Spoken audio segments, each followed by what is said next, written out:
ca și cum te-ai urca, spre exemplu, într-o mașină și vrei să ajungi la o destinație pe care o parcurgi pentru prima dată și nu pui GPS-ul să te ajuți de el, să vezi încotro pe unde să o iei, la stânga, la dreapta. Atunci mergi așa, pur și simplu, parcă poate o iau pe aici, parcă o iau pe aici. Asta înseamnă să nu ai claritate.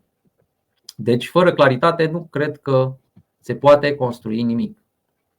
Claritatea îți oferă direcție, încredere și o minte mai calmă.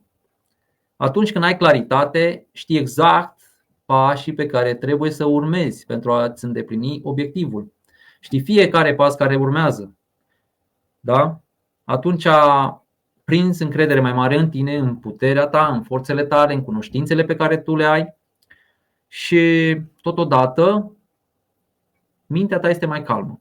Este mai calmă, nu intervine stresul în viața ta pentru că nu ai frici și atunci reușești mult mai ușor, când ai claritate, să ajungi acolo unde ți-ai propus, pentru că știi exact pașii pe care trebuie să-i parcurgi.